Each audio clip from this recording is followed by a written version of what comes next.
Okay, any questions? Check. You often speak about love as the experience of our shared being or reality. And the other day you also mentioned how love, or how when you don't judge others, you are loving.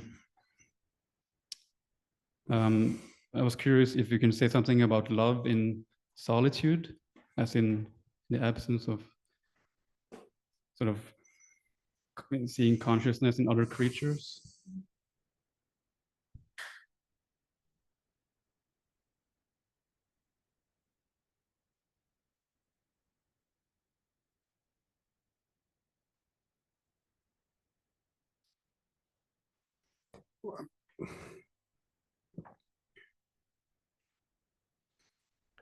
Love is one of the forms of happiness.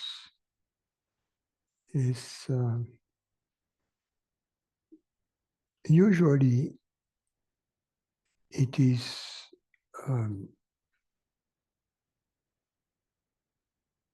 in connection with proper interaction with sentient beings, mostly human beings.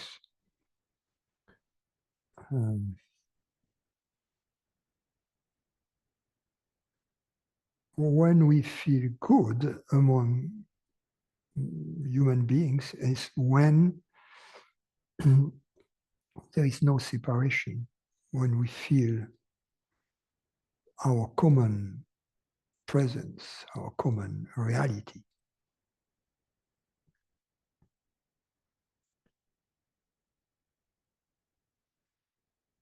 And among human beings, it's very rich because we have so many ways to communicate, language in particular, touch. I mean, our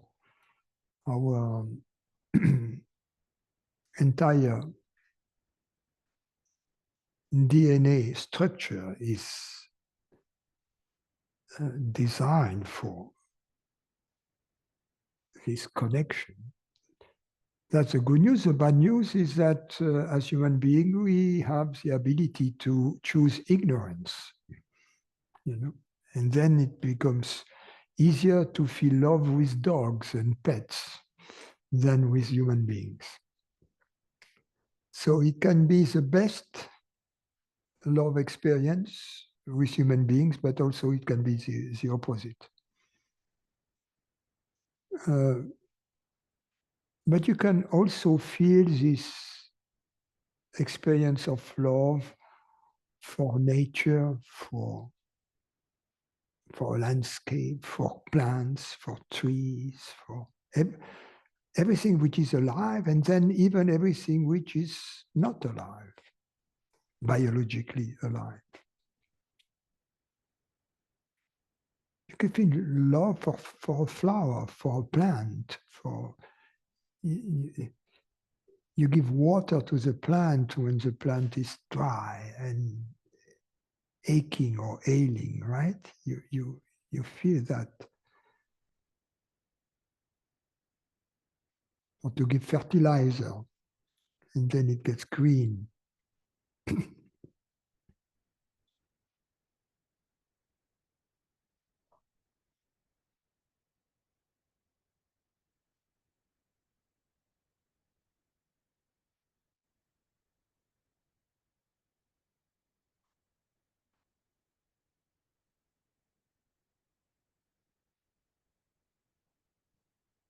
You can feel love also for your own body, because you have a distance from your body. You're the manager.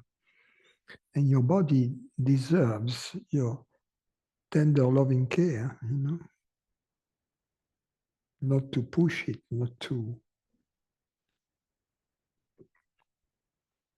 be violent, to give it the right kind of food, the right kind of.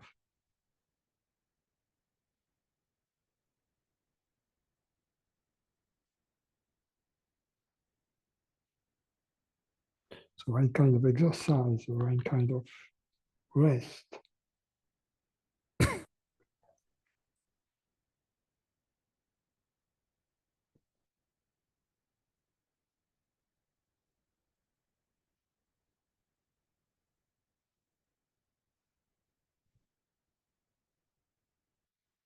And love is love for life. And life is consciousness. So love is love for consciousness, ultimately. Ultimately, love is consciousness loving itself.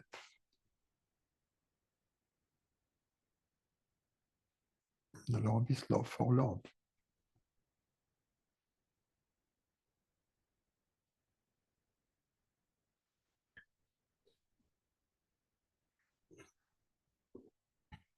We love the self.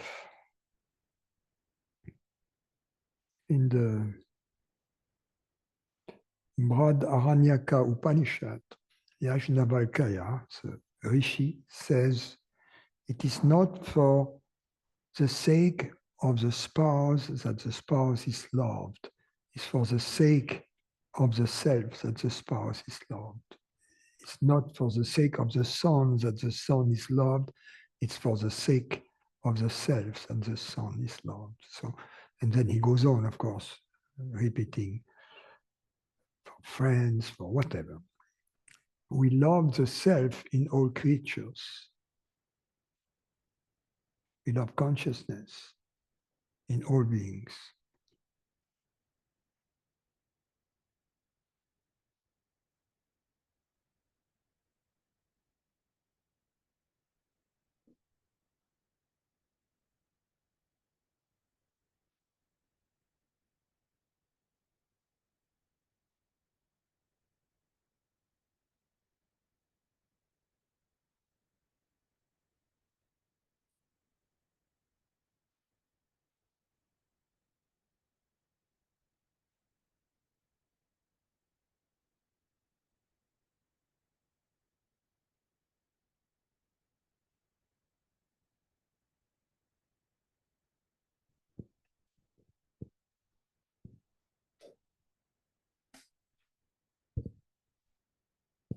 It's a rookie question.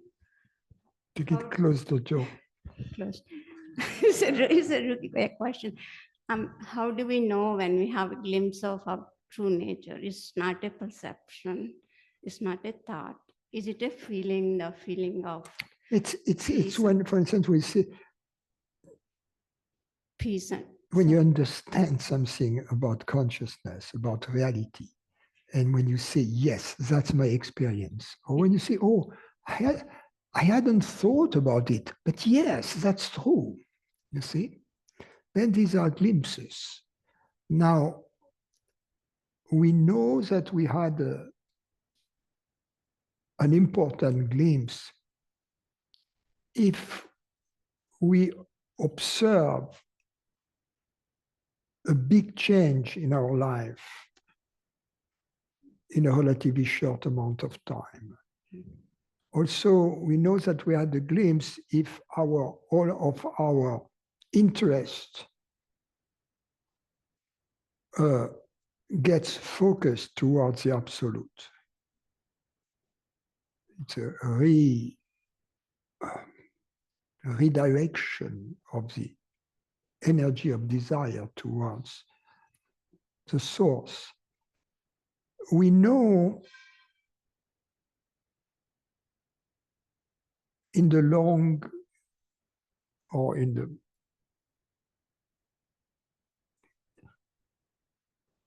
not in the long term, but not in the short term either. After a certain time, if we notice that our life is converging towards harmony, you see, we know if as we age, we get happier. Most people who are in ignorance, as they get older, they get more miserable. So if we don't live in regrets, if you find that your enthusiasm for life increases over time instead of, that means you had a glimpse. What doesn't mean you had a glimpse is if you have some extraordinary experience that leaves you miserable after a few days.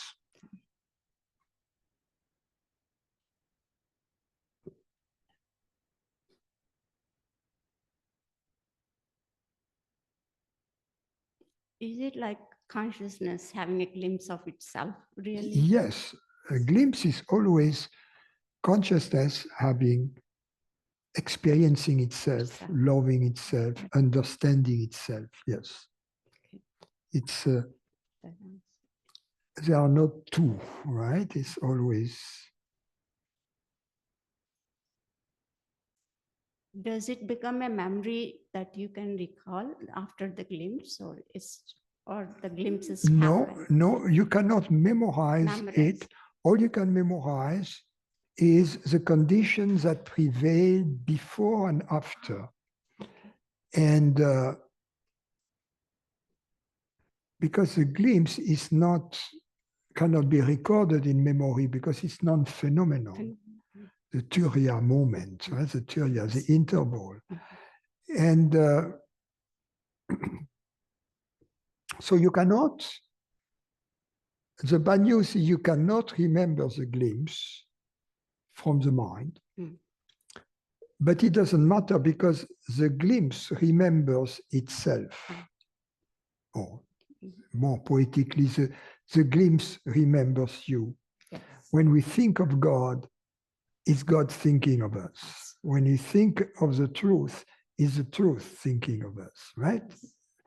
So it's effortless.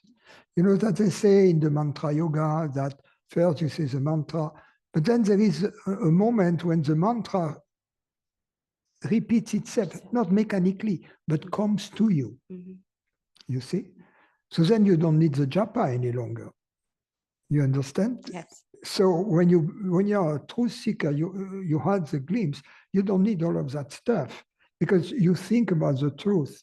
The truth comes to you. The jnani doesn't need the mantra, right? Because the jnani becomes a mantra. Thank you.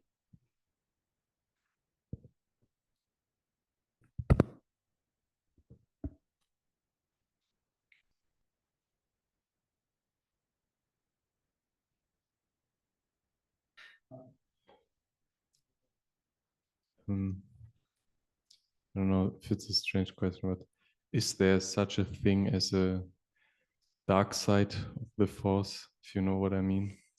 The dark side of what? The force. The force. I don't know force. what I mean is. Yeah.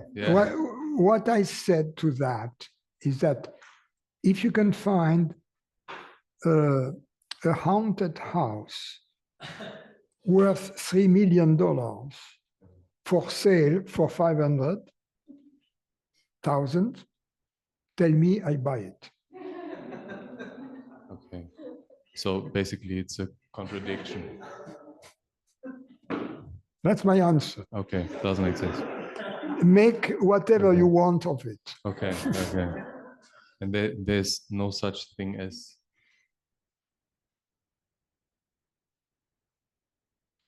corrupting energies, temptation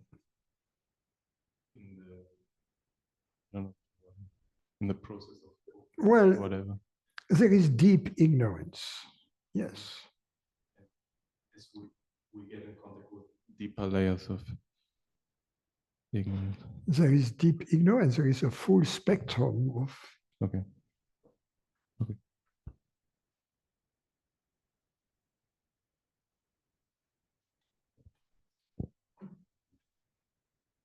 And there are people who are really sick, you know, just as there are diseases, there are earthquakes. After all, we have to die of something. Not everybody dies of COVID, right? So there are earthquakes, there are dictators, there are bad guys, there are serial killers, there are viruses, tsunamis, hurricanes, Hitlers.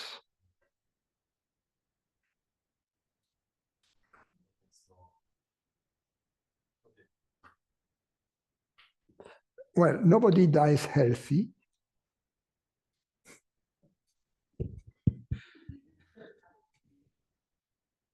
I feel like I'm just bringing up the rear of this question, and I don't know if this is what you meant to ask, but if you were, is there such a thing as a disembodied malevolent energy?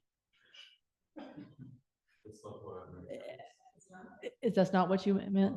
Okay, well, I guess it's, I wasn't going to ask this question, but for some reason, Disembodied malevolent energy. like a self-directed parasitic field that can come over a person, or is it all just, oh, I'm serious, you know, most of the world believes in this stuff, and it's either just the force of ignorance trying to perpetuate itself, or there are, you know, invisible parasites that roam the earth looking for.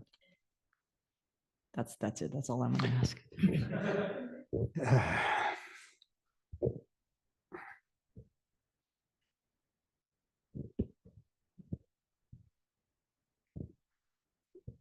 The light doesn't know darkness. The light doesn't know darkness.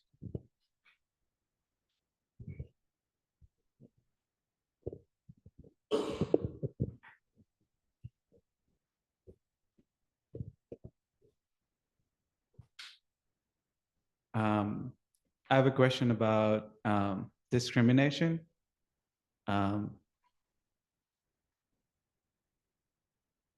So like when I close my eyes, I know it's me who knows the thoughts and the bodily sensations.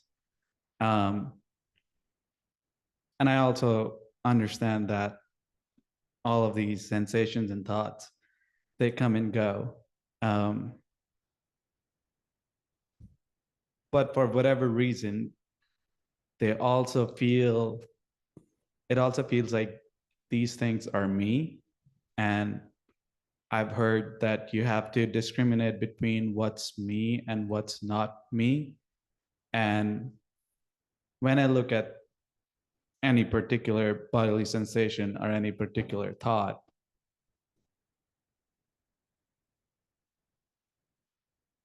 I guess I don't know what I'm expecting in terms of when I'll be able to say it, when I'll be able to say this is me or this is not me. Like how does that look like?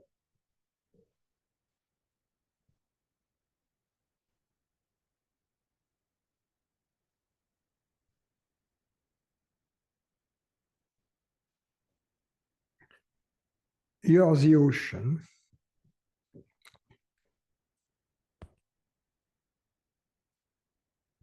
The bodily sensations are waves, your waves. As the ocean, do you say the bodily sensations are me, or do you say they are not me?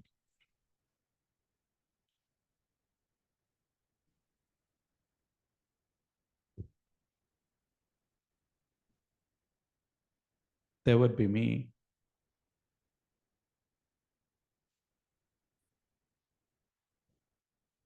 Take any wave. Take any wave with wavelets.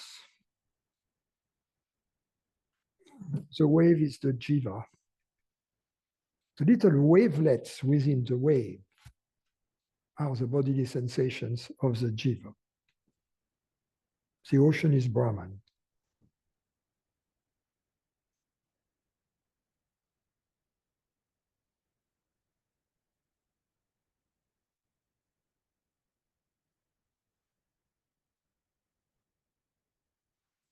The wave doesn't, and the wavelets doesn't have an independent existence from the ocean. The wave and the wavelets are simply the way the ocean locally moves.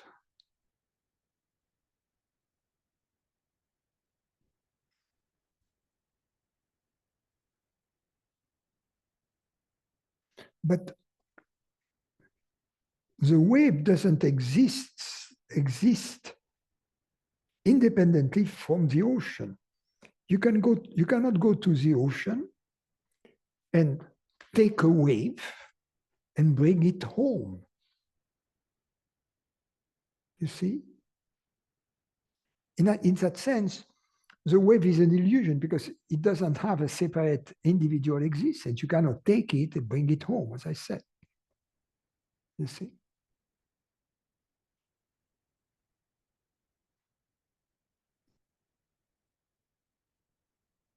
Another example is a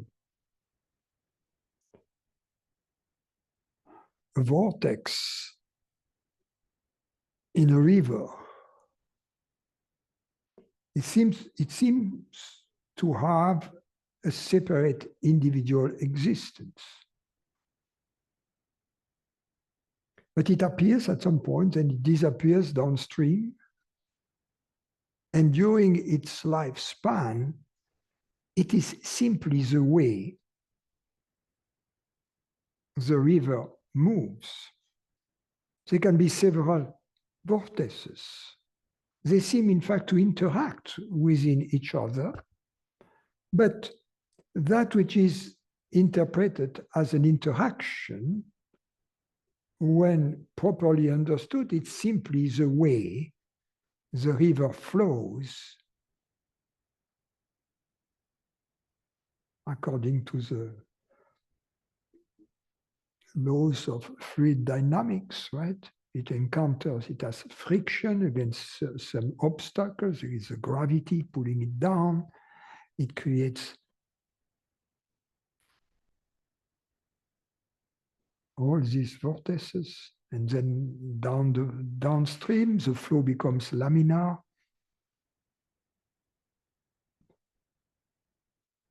So all these jivas, all these individuals, we are vortices in the universal Tao, in the universal river. I think I understand what you're saying intellectually, but like that's a good step. But experientially, there still seems to be a disconnect.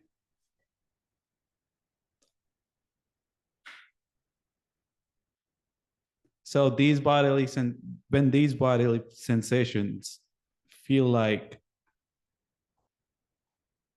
they are me, they appear to you. Yes, they like appear to me, and they don't limit you.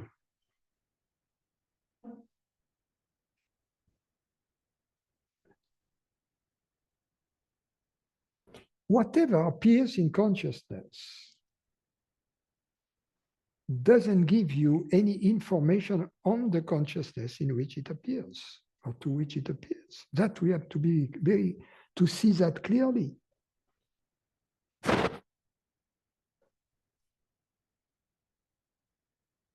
So does that end up being a, let's say,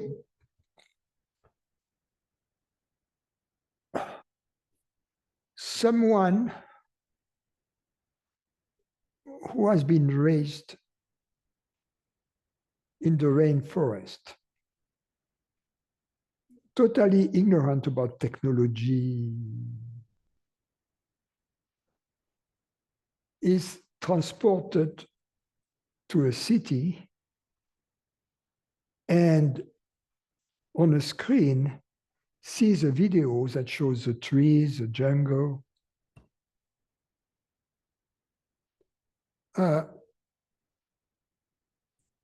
Do the images he sees on the screen, which is his village, his jungle, his rainforest, whatever,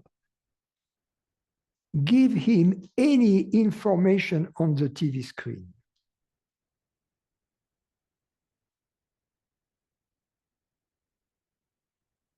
oh, say that again, please. do the images. He sees he's completely taken by the image. He says, oh, that's my village. Here is my mom. Here is my brother. Oh, here, that's me. Right? Yeah. He's completely taken by the images, right? Do these images tell him anything about the TV screen and the camera who shot the video? No. No. In other words, the content, with this analogy, we can understand because we don't know anything a priori about consciousness, right? That's why I choose with this metaphor someone who didn't know anything about technology. He has never seen a TV screen, right? Because we know nothing about consciousness. Yeah. So he sees all these familiar images. He's completely taken by the images. It's extraordinary for him to see everybody, and he's including himself.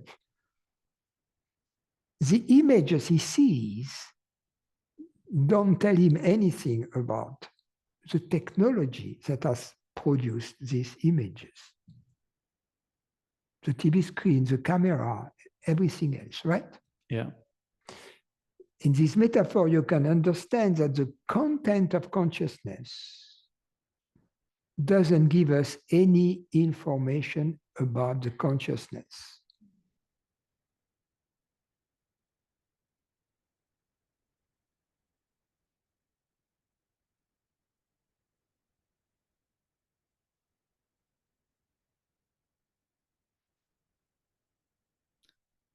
So the guru is someone who comes into the room where this guy is looking at the jungles, his parent, etc., and touches the frame of the flat screen and tells him, you see, this is a TV set.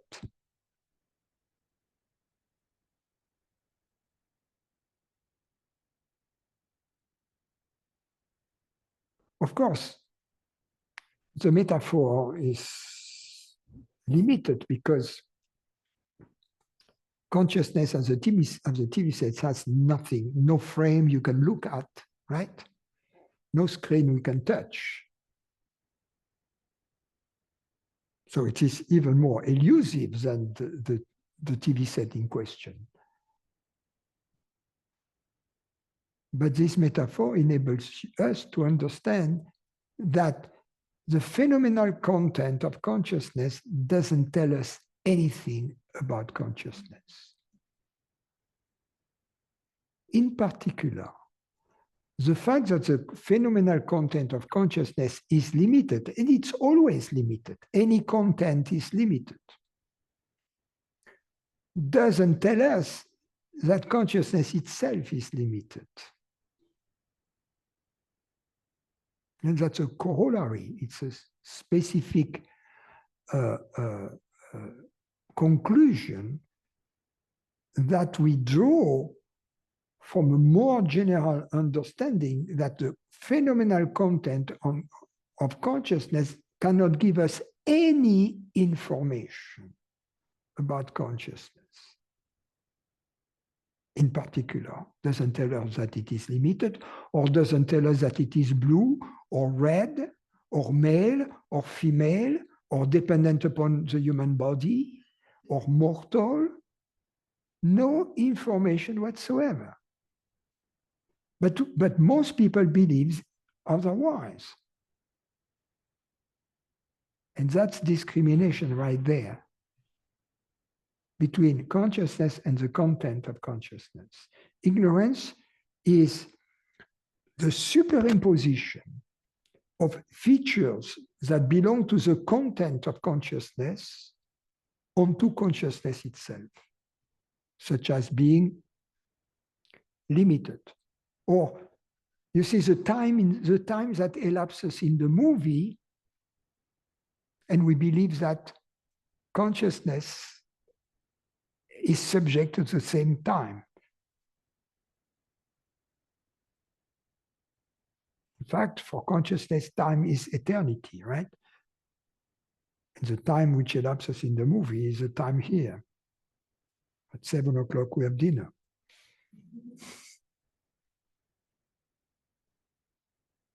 Okay, so if I'm understanding you correctly, discrimination is essentially that even if a thought or a feeling is labeled as being me, it is developing that understanding, a clear understanding that the thought or the feeling is just the content and it doesn't tell me anything about consciousness. And Yes. that is essentially discrimination. Yes, so the discrimination is between consciousness and its Its content. content. Because you cannot be the wave. You can be either the ocean or the totality of the waves, which is the same. Here you can be either pure consciousness or pure consciousness and all of its content, but not selectively some of this content and not the rest. You see, in Buddhism, they describe ignorance as the distinction between self and non-self or other than self.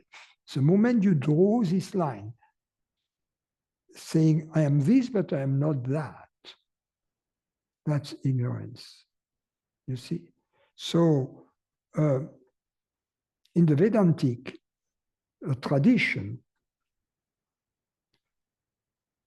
if people are in ignorance and say, okay, I'm this, I'm not that, then we use a teaching tool. And the teaching tool is, why do you feel that you are not that? Why do you feel you are not the universe?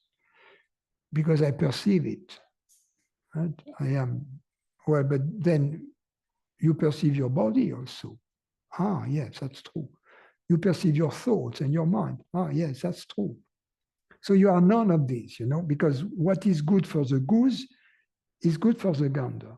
So if you say, I'm not the world, meaning there is other than me, I am this thing here, I'm not the rest, then you have already how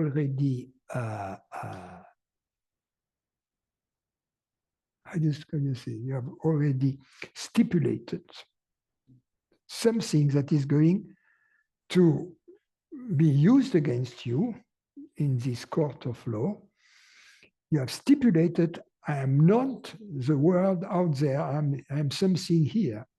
How do you know you are the world? Because I perceive it, etc. So at the end, you are nothing, but you are still something, that which perceives. That leads you to a glimpse of pure consciousness without an object. But then, understanding that if there is no other object present, consciousness then exists on its own, is autonomous. Therefore, it is real. So then you have the experience of the reality of consciousness, which is delivered in this nirvikalpa samadhi, in this experience beyond time, through which we know I exist, through which we know I am aware, there is being, there is not nothingness. In this experience, the reality of consciousness reveals itself. But then when the world reappears, everything is seen in the light of this single reality. If consciousness is real, you know, it has to be as real as whatever it perceives. And if there is only one reality, then Brahman equals Atman. A last question. So if in the moment there is a strong sense that, you know, I'm one of the bodily sensations, or a group of them. But take one first. Is there like, is there something that needs to be done? No, just see the preposterosity of it. So like, no. Because once you have seen how preposterous something is, you cannot really seriously take it with you on a long journey. You see, it's like some piece of French cheese. You cannot take that for too long on a journey.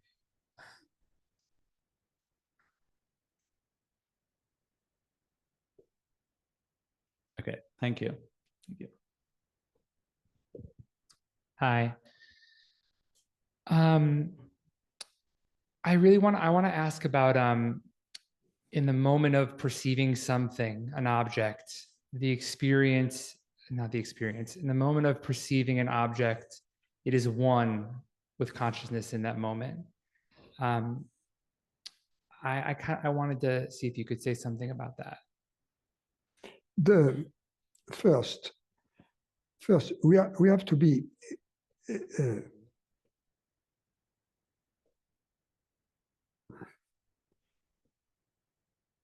if I say I perceive this lamp here, and the lamp is the object, it is not true that I perceive the lamp. I perceive my perception of the lamp, and you perceive your perception of the lamp. My lamp is much bigger than your lamp because I'm much closer, right? So it's obvious that you are not perceiving my lamp, right? So this perception of the lamp, your perception of the lamp, is like a thought, is a mind, it's mind stuff. It's not different from a thought. So it is obviously made out of consciousness. Why?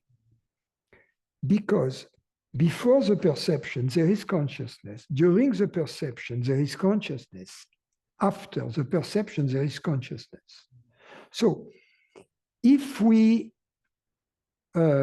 use a little bit differently the metaphor of the ocean and the waves, the lamp, your perception of the lamp is a wave, right? And consciousness is the water, right? So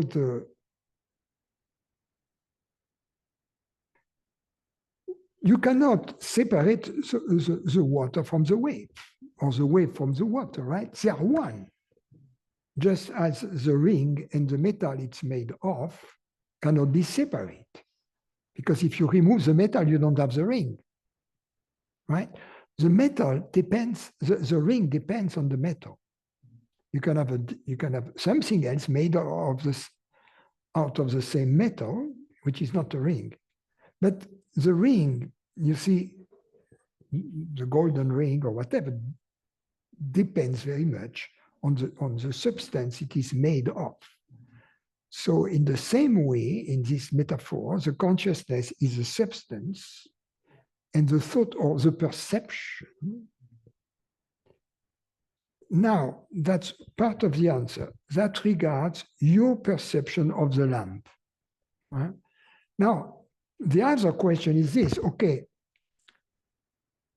both of us, we agree that this is a lamp and that it emits yellow photons, right? So there is this intersubjective agreement between us that although what we perceive is different, you and I, our perceptions are different, since nevertheless, we can talk about it. And the question arises, what is it that creates interconsistency between what you say of the lamp and what I say of the lamp? There must be something that is, so there are two options. One is to say, well, there is really no lamp out there, right? There is consciousness that projects your mind and my mind, and your perception of the lamp and my perception of the lamp, and the consistency between your perception of the lamp and my perception of the lamp, for instance, our agreement that it is a lamp, this consistency is simply the result that it is projected from one single intelligence that projects everything in a consistent manner, right? Yeah. Just as in your dream, there can be some consistency between two elements of the dream. It doesn't imply that these two elements of the dream have an independent existence from each other. Yeah. Right? You encounter a friend and in the dream and you say, "Hi, John," right? And he says, "Hi, Elliot." So these two persons in the dream seem to know each other, to be mutually consistent. So one explanation is, okay, there are two people existing really, right? But the other explanation is, no, it's a single mind that projects these two. And of course, it's going to be consistent because it is the same mind that decides that one is Elliot and the other John, and that decides that they meet and greet each other in this manner. Okay, so this hypothesis regarding the lamp, now regarding the physical world, is called idealism, right? One single mind, God's mind, projecting everything.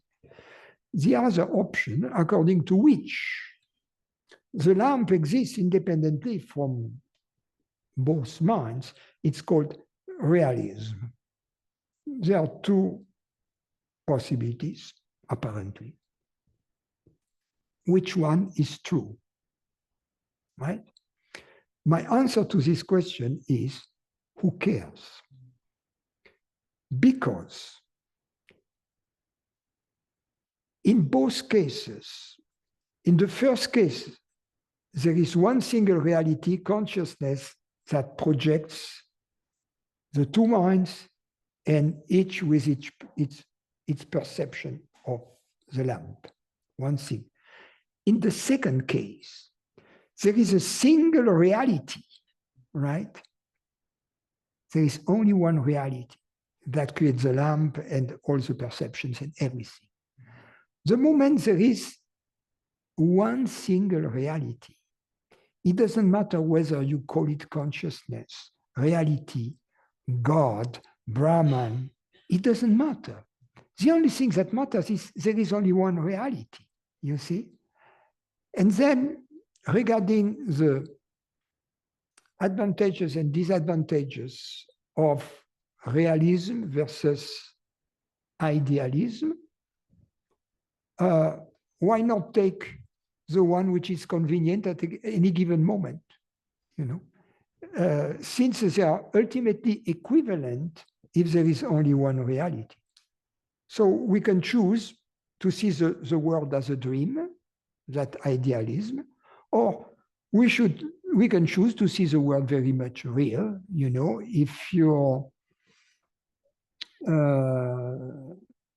if someone bumps in your car, right? For instance. So knowing that ultimately it doesn't matter, because in both cases there is only one reality and that's the only thing that matters.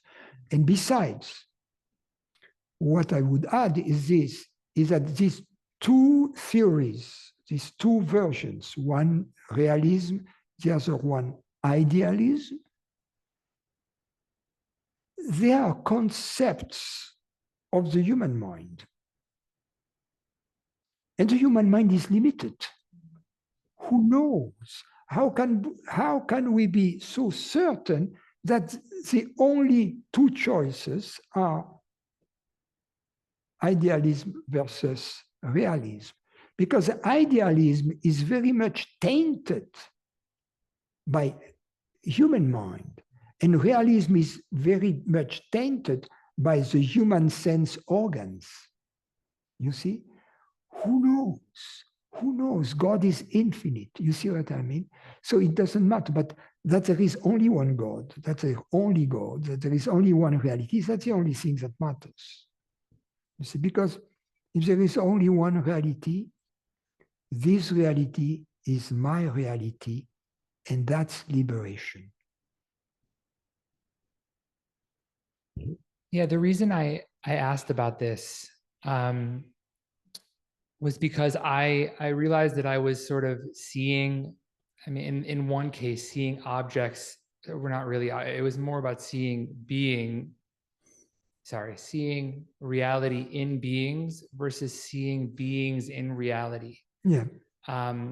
That like I was parceling out a Francis in a chair that was who I was talking to, when in fact it's like seeing reality. I don't even know how to describe it. Yeah, there is this beautiful thing, seeing all beings in the self and the self in all beings. You have to do it both ways. And as an exercise, I wouldn't say practice, but as an experiment, it's very good to do both. You see, to take both approaches, because then you acquire this plasticity where you, for instance, in your interaction with people, one thing is the one you were saying. The consciousness there is my consciousness. I'm talking to myself, right? I see the self in this human body, just as I see the self in this human body. And the other version is all of that is the self. I see this human body in the reality, and I perceive this human body in the same reality, but then the distance is abolished. So in a sense, physically, there is this love, this all-encompassing thing, and intellectually, by seeing the self in you, there is love, but in a different way. So it's both to be complete, to see it both ways. That's why I said, then you use whatever is fine. It's like in, I'm sorry about quantum mechanics. A particle can be a particle or can be a wave, you see? And you depending on what the case in point is, you see it as a wave or you see it as a particle. And for the nerds, sometimes you use a wave function and sometimes you use a ket. I think you've lost the nerds. Yeah, that's on purpose. That's only for the highly initiated. This is kind of a small non sequitur that's sort of is, in order for us to have this conversation, is there some degree of belief in separation that is necessary to be communicating to, like, yeah? No. No.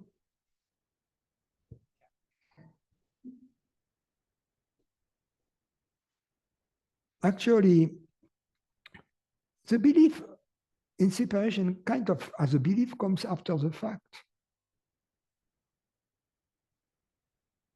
Most of the time, there is no separation. In our raw experience of the world, there is no separation. It comes as an afterthought. And then this afterthought and creates a feeling of being localized. And then that creates all kinds of worries, desires, fears that keeps us active and use up a lot of space in the hard disk and a lot of bandwidth in the CPU.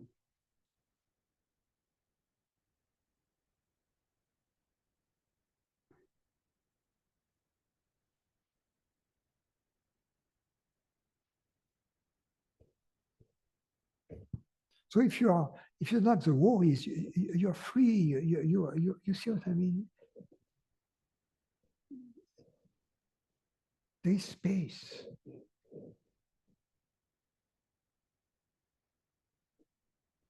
Okay, thank you.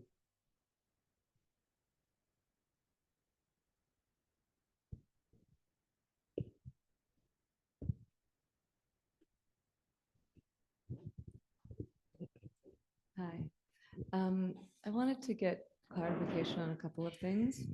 Oh, I wanted to get clarified, like. No. Speak closer to the mic. Okay, like that? Good? Yeah. Okay.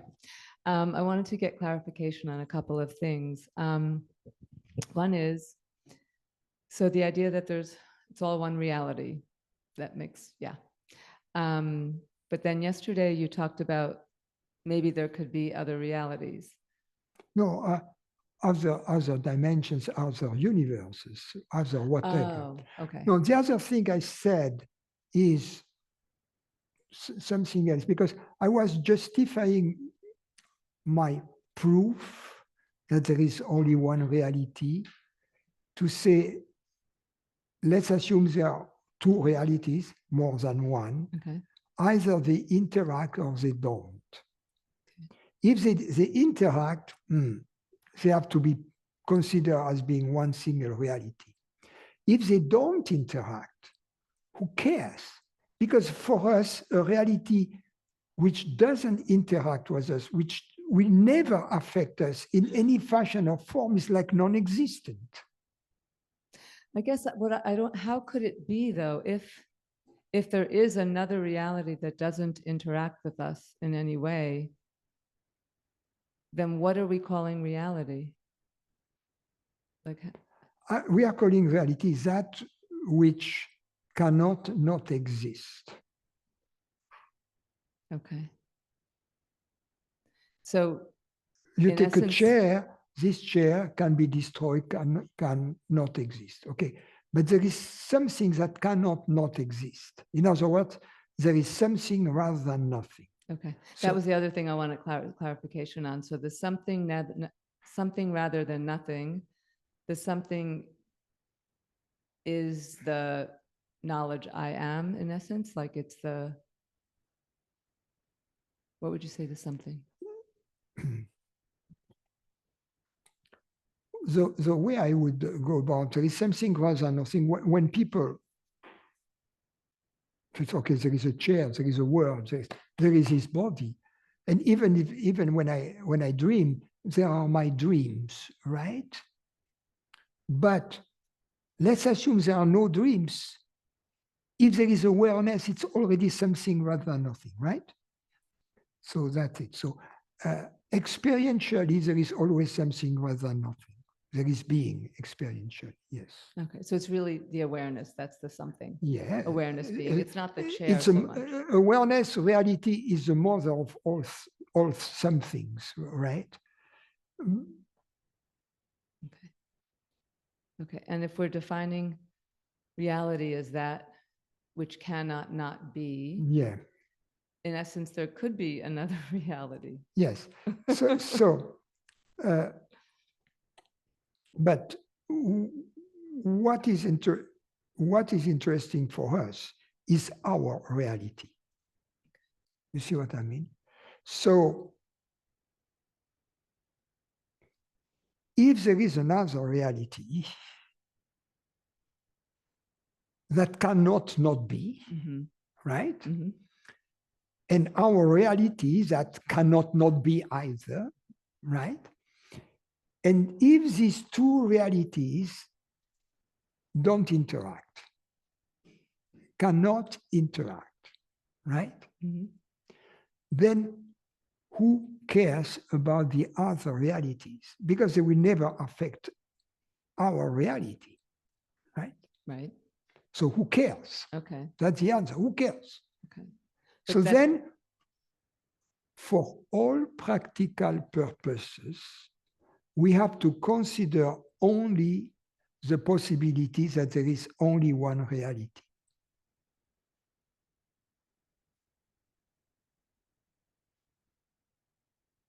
But we can't really say for certain then that there is only one reality. Is that right?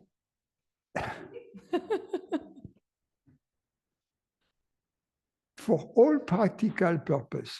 Okay. And I am very practical. I don't care about theories. You know, if you tell me, okay, you know, you tell me, because there is another universe there, right? Which has 57.5 dimensions, right? 7.5 dimensions of time and 50 dimensions of space, in which there are unicorns, right? But a unicorn in 57 dimensions is something which is hard to imagine, right? And if you tell me, right, in addition, that this reality with 57 and a half dimensions has never interacted with our universe, is not interacting right now, will never interact with our universe, I say, who cares? Okay. Because I say, for all practical purposes, there is only this universe here. Right. Right? So it's the same when we talk about reality. Right. Either we are practical, we talk in terms of happiness, of Right. something that doesn't interact with us. We never interact, we never affect us. The only reality that matters is our reality, whatever this reality is, right? Yeah. Yeah. Yeah. Now, if there is God out there that chooses all these realities and then says, okay, now, up until now, this reality A has not interacted with B, but now I'm going to put a cable between these two, right? And they are going to interact. That's different, right? Then these two realities that God, including God, then so there are three realities, has to be considered as one single reality, Yeah. right? Yeah. Because that's very important, because God and its creation have to be considered as one single reality. Right. Because the God Right. interacts with his creation. So this view that there is God and the creation, then God is not the ultimate reality. You know, then God, and then you get all kinds of issues, you know. God has created all this mayhem, all this problem, all these wars, all this, and God is at the same time all-knowing, almighty. He could have prevented Hitler, for God's sake, right? He knew about Hitler before Hitler was born. He knew about the Shoah. He knew everything, right? So why didn't, when he was asleep or what? Yeah. Yeah, that seems like the main thing, right? That's one reality in that way. And thank you, that's good. And would you say that reality, do you use reality and awareness, or reality and consciousness interchangeably? Yes, it's like the wave and the particle a little bit, you know, and but you can see it also interchangeably with love, with truth or intelligence, with, because you see,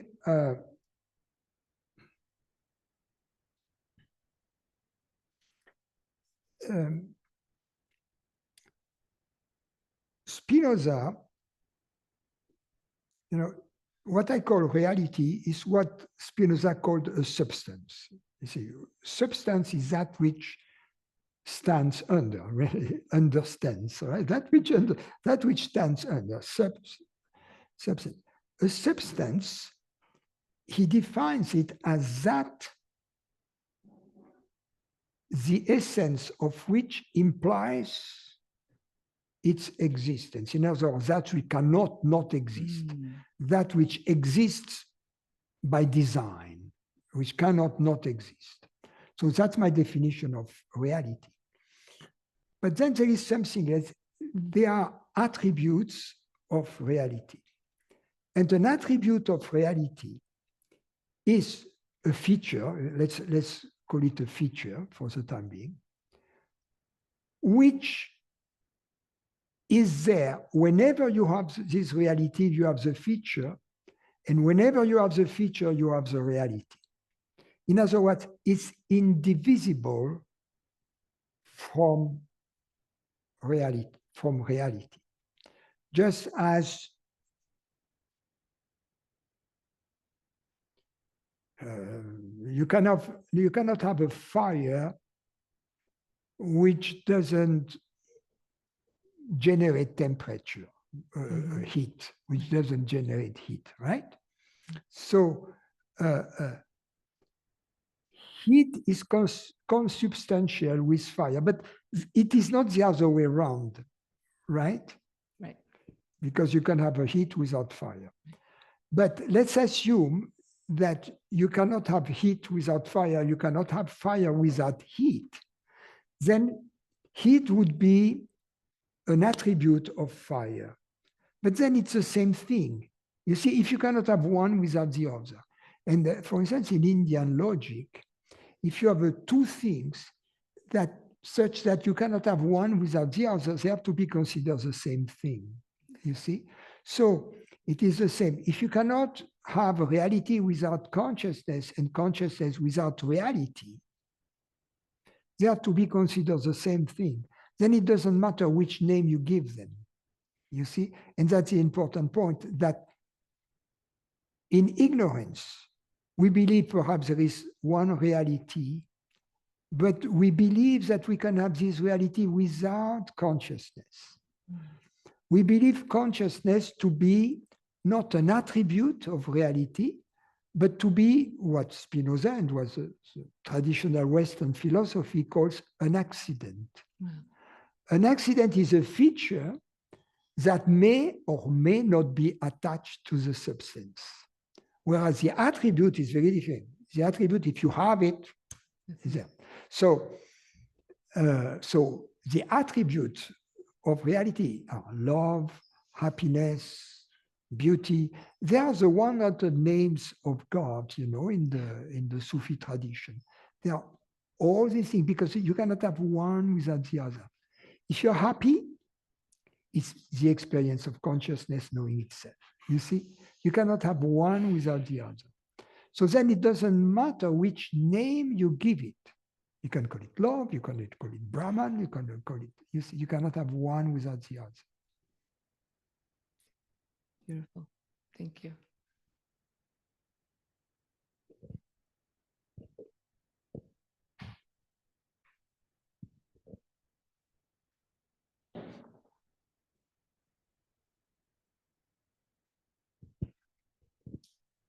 Francis, what convinced me that there was only one reality was something that you said, and I only heard you say it once, but if there were two realities, then there would have to be something that separated the two realities. And this separation could not be real. So therefore, the separation is an illusion, and there would only be one. That's a good one, right?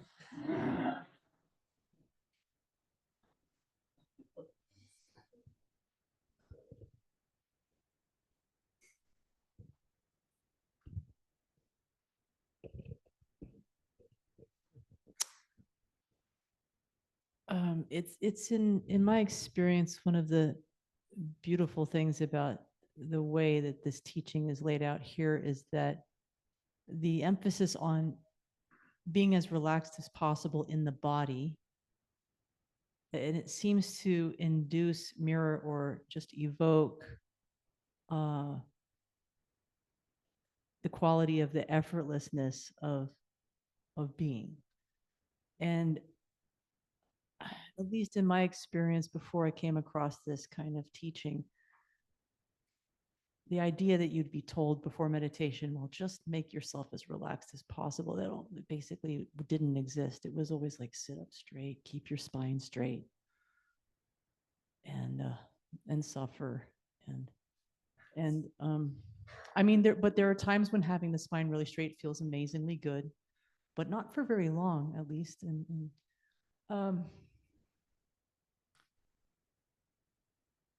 I guess it's not a very good prequel, but could you talk a little bit about the difference between effortlessness in meditation and indolence? And what? In the meditation? Indolence, like in the happenstance, or laziness, almost like it's not really Indolence. Indolence. like it seems lately anyway. I mean, one of the biggest downloads coming through is the fact that there is nothing to be done in order for consciousness to be completely there where you are in your place. And at the same time, it seems like I'm continually at times when that becomes clear, immediately on the trail of that comes the mind trying to give it a quality and say, oh, look at that, at which point it's no longer pure consciousness. It's my mind claiming that event of clarity of being. So I'm both encouraged at the same time as I'm just like, oh God, when is it ever going to stop? My mind just saying, oh, look, you're so clear right now, you know, and just, but it does seem like very slowly the process is clarifying, but I guess in a very roundabout way, I'm looking for kind of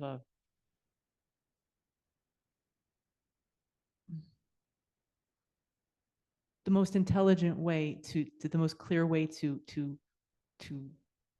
nip that in the bud as soon as possible. When the mind comes along and says, look, what a wonderful moment of consciousness. Like, that's crazy. What a wonderful. The mind likes to say, oh, look, your consciousness, there's being here, and then there's being in the after here, which is imaginary and which seems to follow very closely I think immediately on the what we heels. have to connect with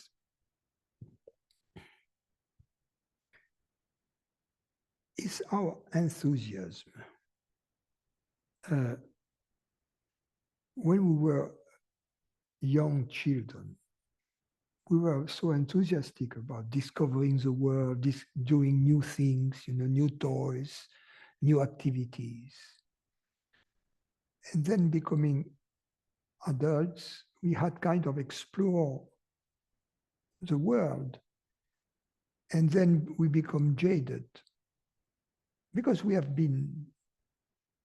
traveled. So one more travel, one more trip, one more destination, one more country. It's not going to add much to the repertoire, right? So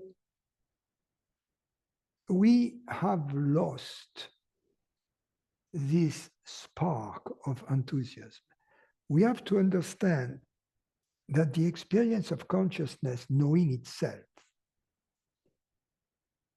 is very simple to describe. It's joy, happiness, enthusiasm, you see.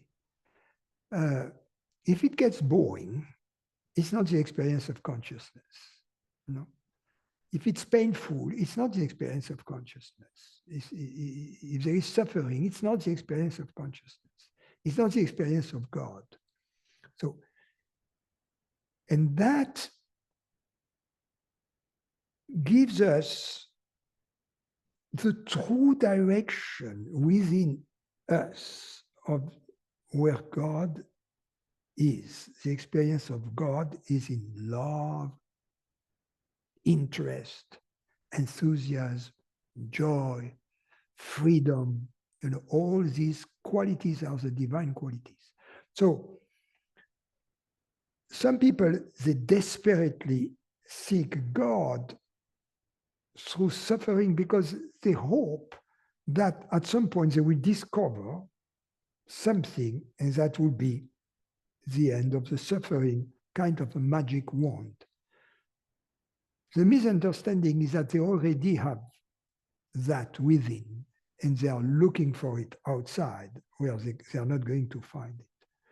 But when you understand what I'm saying, you learn how to appreciate the sacredness of any spark of enthusiasm within you and in others. So that, let's say you have a little spark and you make sure that you give it some very flammable material, so you can start a little fire. I've been a Boy Scout. You see, and then paper, and then finely cut, dry wood, etc. Right? So it's the same here. Instead of being spiritual and suffering, to be more like a child again and indulge in whatever enthusiasm comes to you. You know, you want to play the guitar. Yes, that's good. That's great. That's God. You see, everything you do out of, you want to play pickleball, you know. Yes, that's God who wants to play pickleball, you know. You want to meet someone. Yes. You want to have a meal with friends. Yes, that's God. You see, that's the thing. To give your enthusiasm tender, loving care is spiritual. But to suffer, waiting for God, you know, waiting for Godot, you know, like in the theatrical play, you can wait for lifetimes, you see? So that it's important to have the instruction. The experience of God is the experience of happiness. It's very simple. It's not the experience of psychological suffering. Psychological suffering is Satan.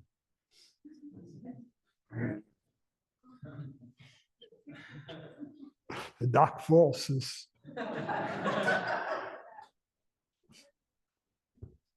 So if there's an experience of clarity that has a void quality that doesn't have particularly joy or happiness in it, is that the truth?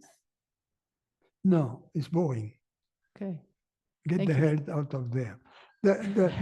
It's just that if you come to a place like here, out of sense of duty, and if you are bored, don't come back, you know? The idea is you come here a first time, right? But the next time you come, it should be because you enjoyed it and you want to enjoy it again. You see? I met my teacher out of suffering. Yes, I was kind of lost, although I was already on the path, but all the meetings I had for 20 years with her, I would go to his retreat, to his events. It was because it was the best way I could think of to spend my vacation.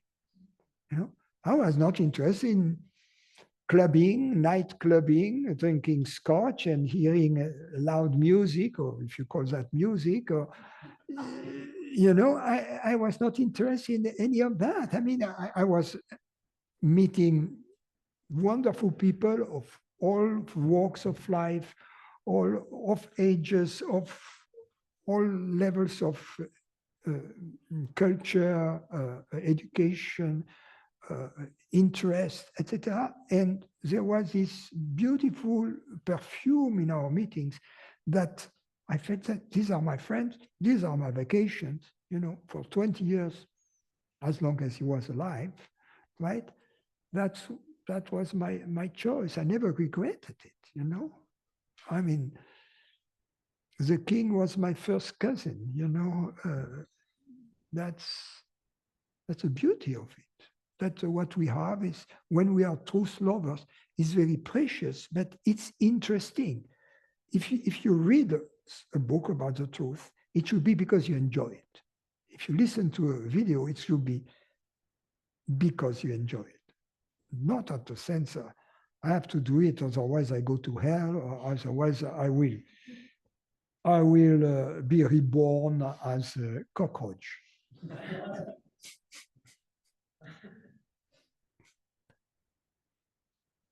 It's not a good motivation.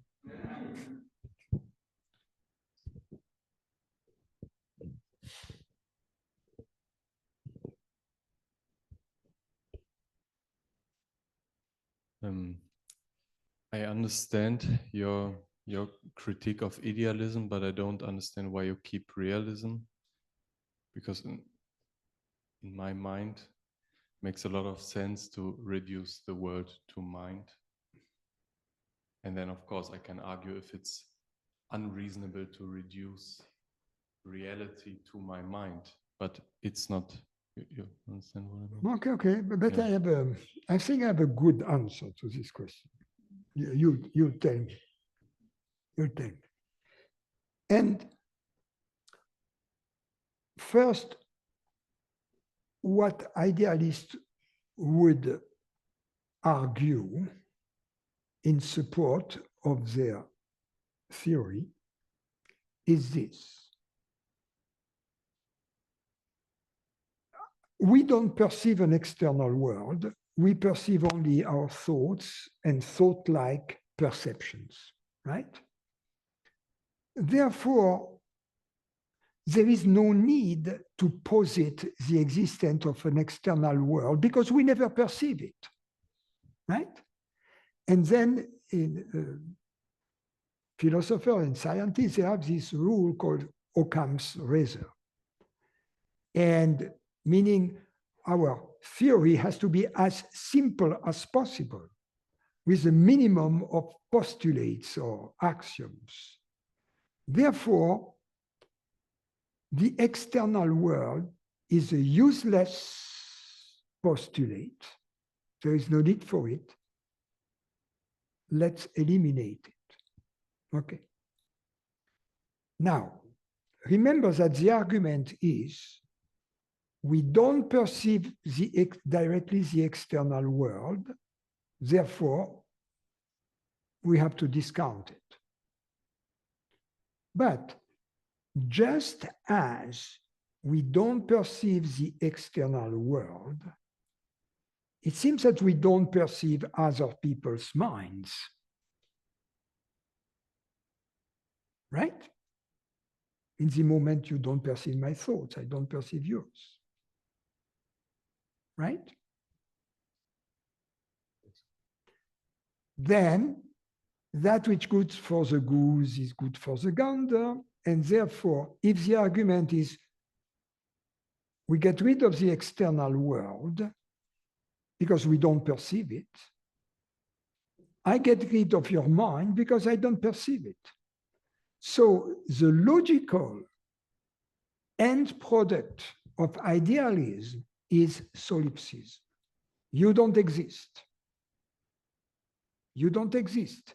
You are just a projection of my human mind. There is nothing outside my human mind.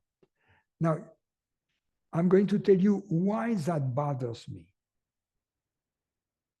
That bothers me because it eliminates love. It doesn't take into account the experience of love. It takes into account a dry, logical, rational view of truth. But the solipsist position is, in my view, untenable. Because the solipsist is completely impeccable in his logic with himself or herself. But everybody around can see how deluded he is, right? Yes. Yes. And so then, going back to idealism, then there is a fault in the idealism. There is a lack of consistency in the argument according to which we eliminate the external world. It doesn't exist. Okay. That enables me not to love just human beings, but also to love the mountains and the stars and the universes. Can I not, I don't know, I would challenge that. Go ahead, please, I enjoy it. That idealism leads to solipsism in the sense that I can use the same Occam's razor to discard the idea of my mind.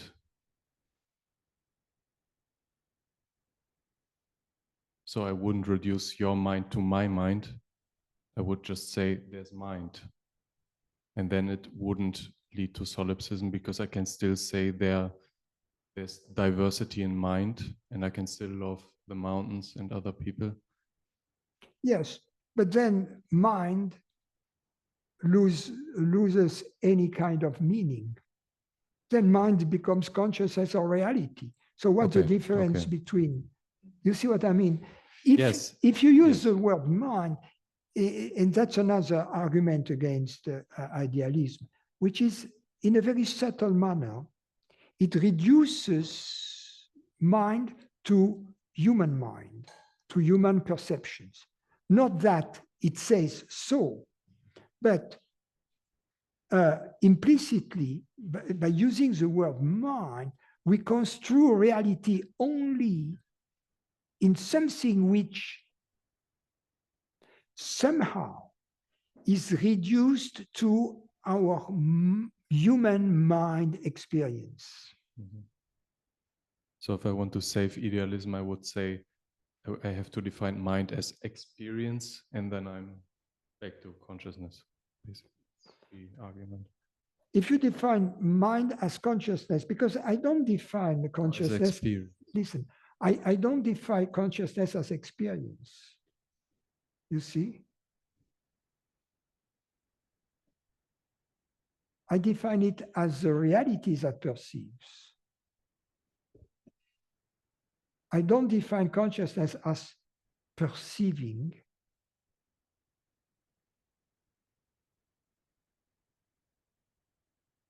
Because if I say perceiving, I fall into the trap of somehow implicitly, inadvertently,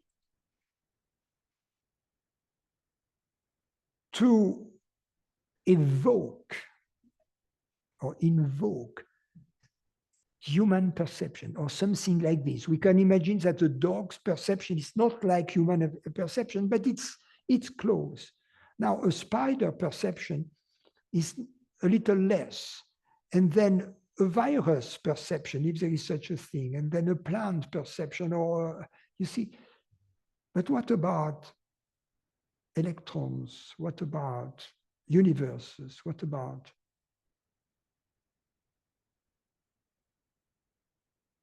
So I would be kind of glued to the phenomenal part of Yes. my experience, and therefore If I you would define reduce. consciousness as perception, you kind of forget a little bit the nominal side, you see, and the indescribable quality, the not knowing. You know, the not knowing is so important. If you are an idealist, you know something. I am not a realist. I'm not an idealist. I am a not knowingist.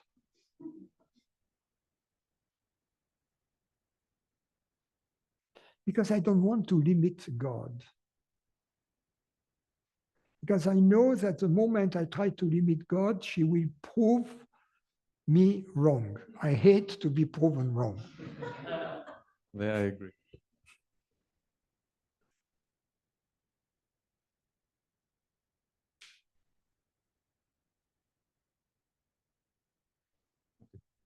You see, the moment we have a theory, whatever it is, because that's what realism or idealism are. They are man-made theories, right, about reality.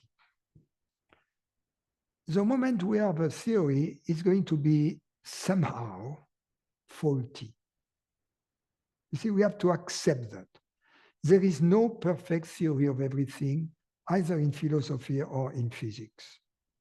There is no such a thing. So it's going to have holes in it, and you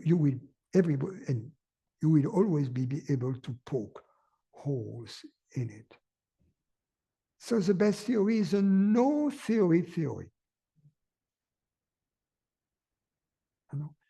And what a no theory theory is words, sentences that point to experience, but that don't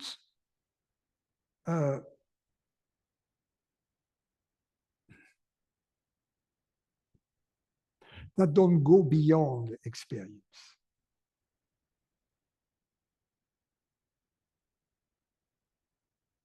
that stick to what is experienced.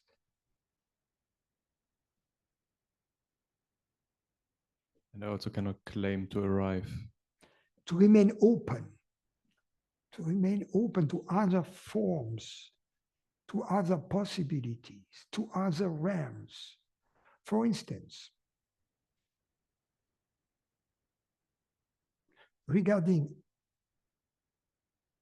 this form of idealism that reduces everything to perception,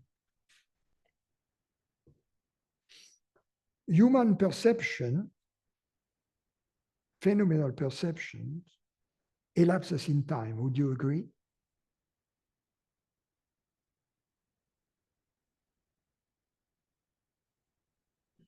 I don't know, experientially. Do you I have don't know. thoughts that don't elapse in time?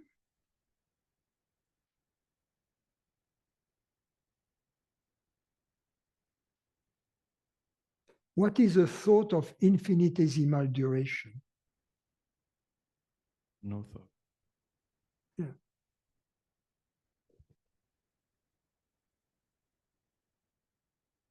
So, if you say every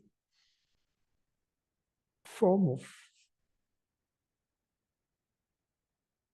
existence, phenomenal existence, is thought-like, you introduce a time-like dimension to it, right?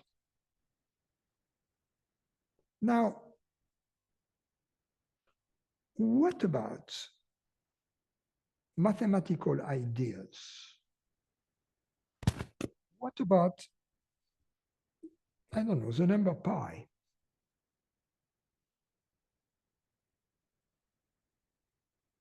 What kind of existence does it have? Does it elapse in time?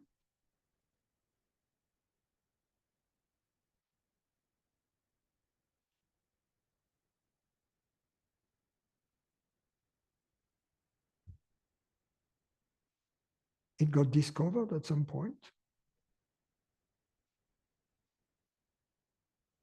But didn't it somehow pre-exist its discovery, just as America existed before Columbus? And then, if yes, in which realm does it exist? It is not a thought-like realm. It's not a realm like human mind. That's the point I'm making. It's not thought.